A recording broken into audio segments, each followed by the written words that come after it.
everyone. Happy Thursday to all of you.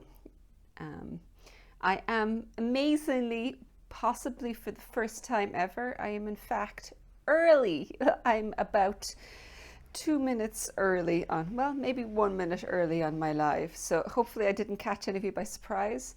I see some familiar faces popping up there. Hey everyone, how are you all? We've had well, a bit like usual. Hey, I've got Jenny Lee from Australia there. Oh, I love seeing all the international faces pop up. We've had about 4 seasons in the last week in Ireland. Well, not quite. We haven't headed into winter, but yesterday we were in the high 20s. It was about, sorry, Tuesday, it was about 28 degrees, which in the US, I think would be like we're into the 80s on Tuesday. Unheard of for September in Ireland.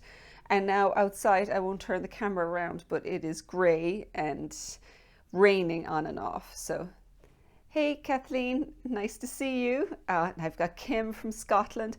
Kim, I didn't realise you were from Scotland. See, I actually need all of these faces coming up to realise how far flung everyone is. I love it. The joys of the internet. Now, as the title, good morning, as the title gave it a little bit of a hint away, we have just launched the pre-sale for our autumn knit-along, which is always a really exciting time of year. Oh, Kim, you're on holidays. I thought so. I didn't think you were from Scotland. You were from the US. You got rain in New Jersey as well. High Riverview Knitting from Ontario and Massachusetts. Oh, it's like a roll call here. It's kind of cool. But yes, we've got, you're from Illinois. Ah, very good. Yeah, we're going to have our knit-along pre-sale launch goes up today.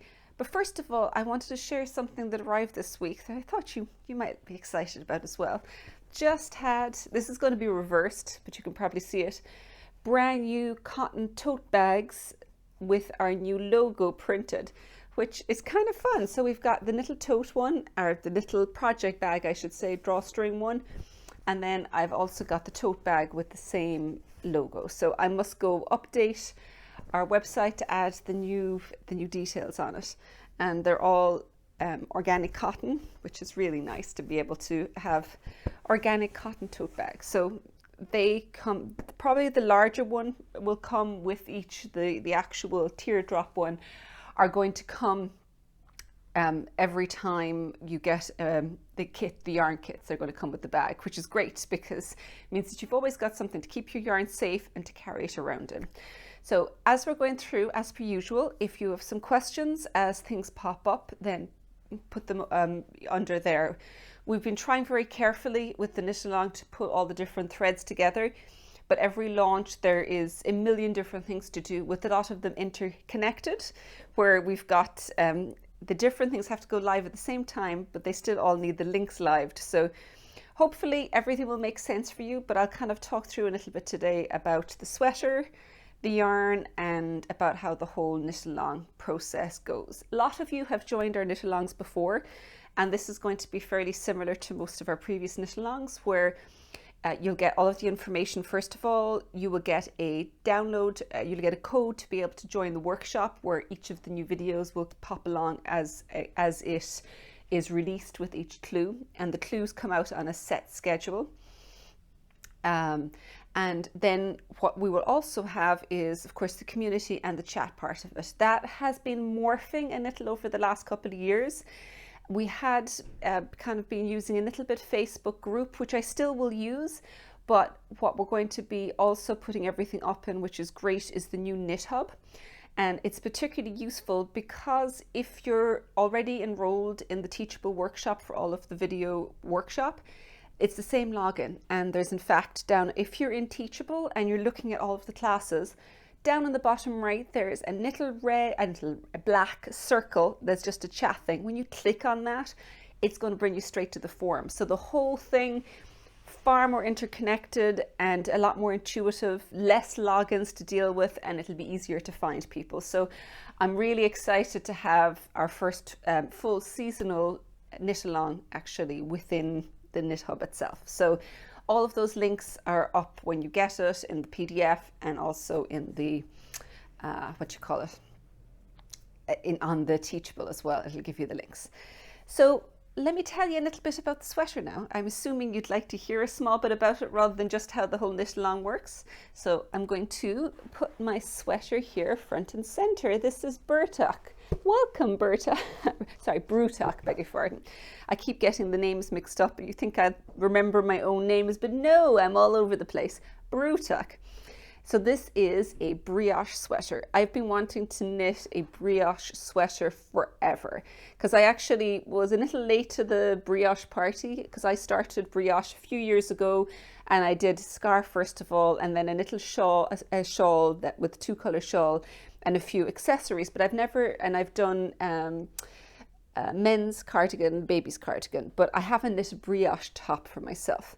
And I think brioche with garments are very specific because brioche has a couple of things going for it, but which also work against it. First of all, brioche is super squishy. So anyone who has knit brioche before, you know that it's thick and it's dense and it's lovely and squishy and stretchy.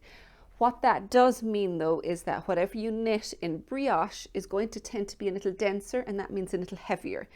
So I wanted, when I knit something, that I knew it was something that wasn't going to be, it shouldn't be fitted, because then you're going to be a little disappointed with how the whole thing goes together. So something that if it stretches a little, it works well with the garment was what I wanted to ensure.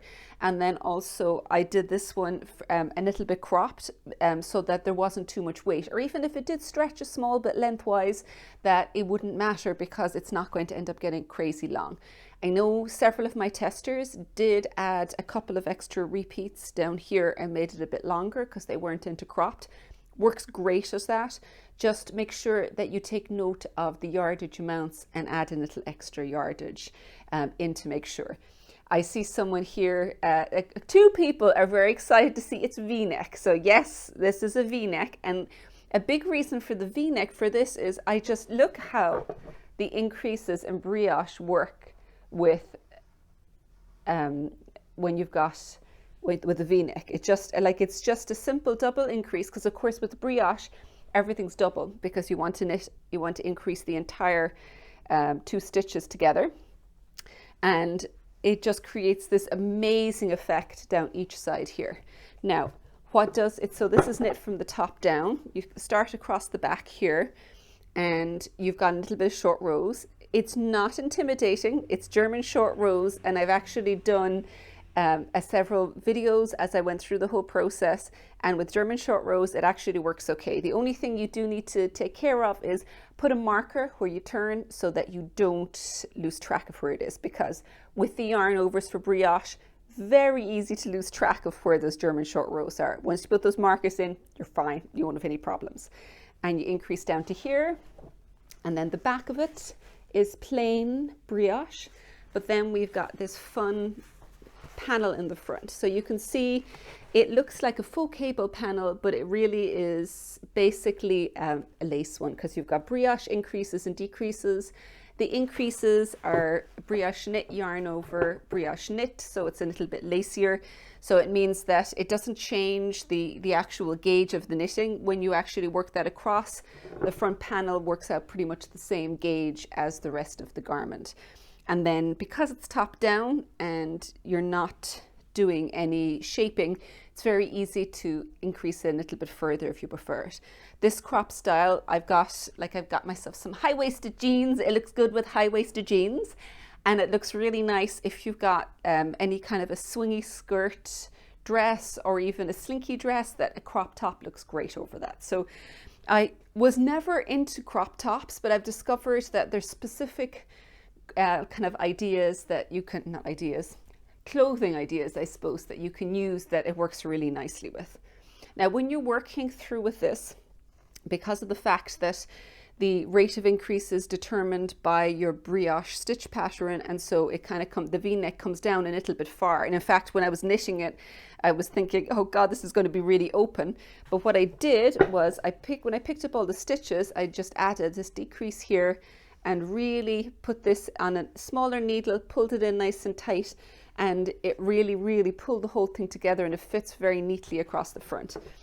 And again, if you actually want something that's even a little smaller, you can do one of two things. You could do a couple of more, move the increases a little closer, but I would actually be more inclined to just work this a little bit further, and it's just going to pull the whole neck in. So it means that you've got a lot of control over after the fact how the neck looks.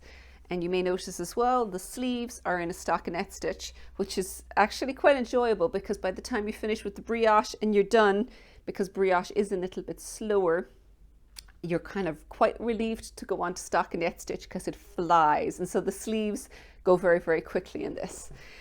So for yarn, I can see a lot of people are saying that they like the color of the yarn. So this one is newer worsted. Anyone who's used newer worsted before knows that it's a denser worsted, so it knits up nice and squishy, fairly happy to be fairly loose. This color is drift glass. Got a wall of it behind me here. So this is the drift glass up here, and it's a light green with some nice subtleties in it, thanks to your linen. It's actually going to work. I've seen either light or dark. I've seen the samples, or the testers have gone in both directions, and it works really nicely. If you wanted something a little bit more dramatic, you've got a Dare You here, which is a very, very deep, deep red, which I think would be lovely. Or one of our testers did this, Cafe Flamingo, for a really bright pink one. Or you could even go super neutral, and where are we? Even Bare Necessities, which is the natural color, kind of a beigey brown, would be gorgeous too. So there's loads and loads of different color options. I've put kits up, so if you go get the pattern and the kit together, you just put them into the shopping cart. My words aren't coming very well today. Into the shopping cart, and you'll have the option to put a 5% discount in when they go in together, and that'll happen automatically. So, and it's actually a double discount on the bundle, because the bundle comes with whatever size and whatever colors you opted for in the newer worsted, and the cotton bag, there is a 5% discount in that, and so then there's another discount on top of it again when you actually bundle the two together. Now, there's not quite all of the newer worsted colors in the kits. I had to leave out a few colors simply because you've got a limit to the amount of options altogether, you know, the sizes combined with the different colors, and so I had to pull some out. So if there's one of the colors that you really like to knit the sweater in, you can actually just take a look at how many skeins you need for your size, and just go straight into the newer worsted and order it there as well. Simply because you have to, at some point, make a choice. Oh, Elsa Louise, how's Lizzie's training going? Hit and miss. So anyone who's been watching last week will know that we've got our dog Lizzie. Great dog, relatively submissive, but because probably tied with that, and because she's a somewhat nervous dog, she can get very reactive, and when she sees other dogs on the road. We're in the country, most of the time it's not a big deal, but it's actually been getting worse to the point that if I see a dog approaching on a lead, I'll almost walk the other way because her reaction is so over the top. But with the trainer, what's been happening now is I've now got her walking really well a little behind me on a slip lead, and when I pass a house where there's dogs behind the gate, she will now not react. I'm able to get past a barking dog in a gate with almost no to minimal reaction. Got a long way to go with passing a dog on a lead though. So I've got another session in a few weeks' time with the trainer again, and hopefully we can see if we can make a bit more progress with that. But she was thinking that, see, I'd assumed we had 2 dogs when we got her, first of all, and we had 2 dogs for 2 years, and I just assumed she was relatively well socialized because there was 2 dogs in the house. That to me kind of meant what socializing a dog was. But according to the trainer, because our other dog was older and didn't interact a whole lot with her, and she didn't have a variety of dogs, particularly more reactive dogs, she effectively wasn't terribly well socialized. So we probably have to keep working on that. But you can't work on socializing a dog until you stop them barking at other dogs on leads that they don't know. So, but we're making progress, and it's nice to feel like you're moving in the right direction, or that you're not kind of sitting and waiting. And we are adding a little bit more to the whole obedience and game part, which is fun. Although one of the ones we're meant to be doing is get a box, throw some treats into it to try and get her to take them out, and then you pile it up with little balls like you'd have in a ballpark, and she's meant to try and dig through them.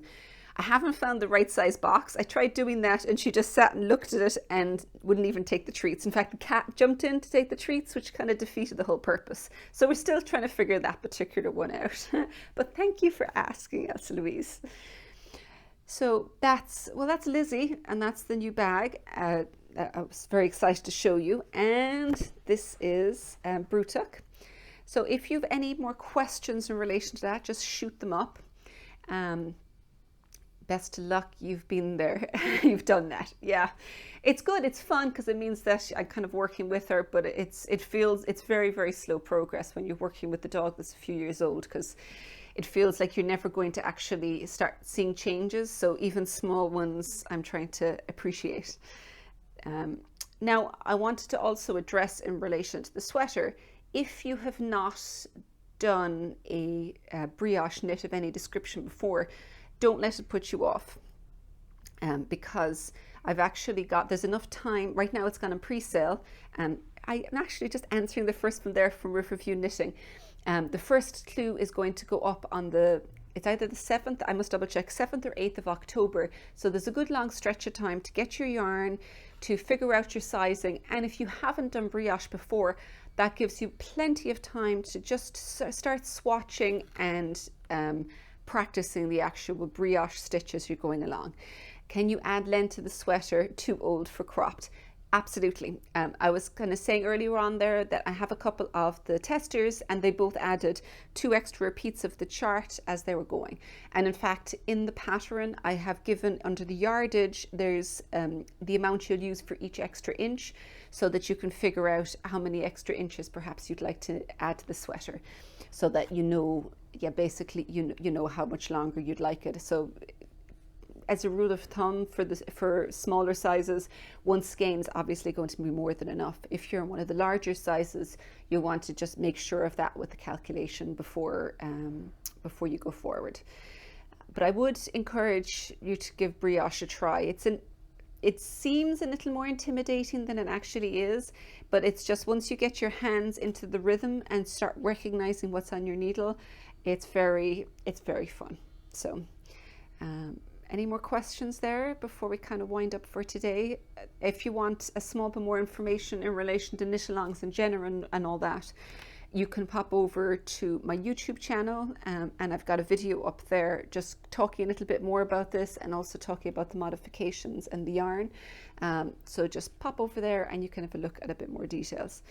All right, thank you for joining me this Thursday, and I will see you again next week. And if you've got any questions in the meantime, just on the IGTV here, pop them up and I'll answer them as they pop up in my feed. So thank you for joining me. Bye.